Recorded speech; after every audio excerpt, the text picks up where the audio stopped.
Hi, I'm Mike Wreyford. Many of you know me as Mike the Wine Guy, but let me give you a little background as to how that all came about. Please explain to me the 5 S's. So the 5 S's are C, because we want to see the color. Okay.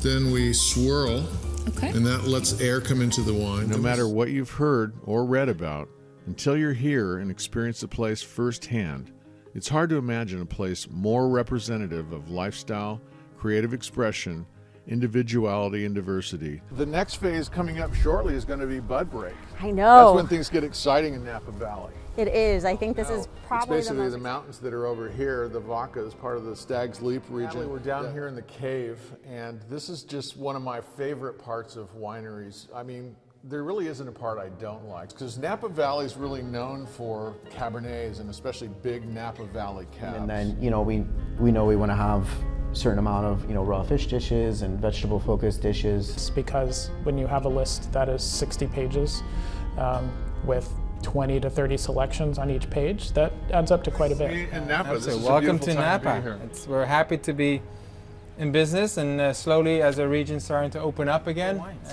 All right, Oscar, let's stop talking about this stuff and dig in. There's a lot of topsoil that comes out of the hills, goes into that Rutherford Valley. It's very, very rich.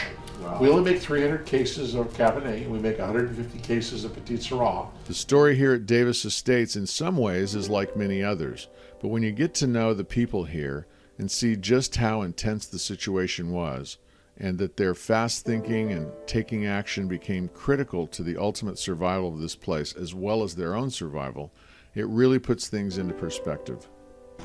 So here we are in a whole different part of the Davis Estates here, and sort of my mission, I suppose, has become to help people understand on a real basic, easy level how to really enjoy wine. We're getting ready to garnish everything. We got the lamb medallions with the beautiful ends on there lying on the bed of white radish. Oh, yes. And now we're going to add the raspberry mint Grand Marnier reduction sauce. Yes, that's correct.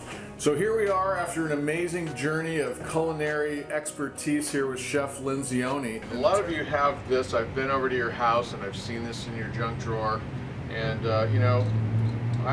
these are just not my favorite wine openers because we want to smell it. And what we're doing when we smell it is we're trying to identify certain characteristics. Here we're at Long Creek Vineyard today. This is their beautiful property. Tell us about the guy that kind of kicked this whole thing off. Sure, yeah, Mr. Rutt started the winery in the mid-90s, and the true purpose behind it was to start a generational business. Is it the Rhone varietals? Is it more of the Bordeaux style?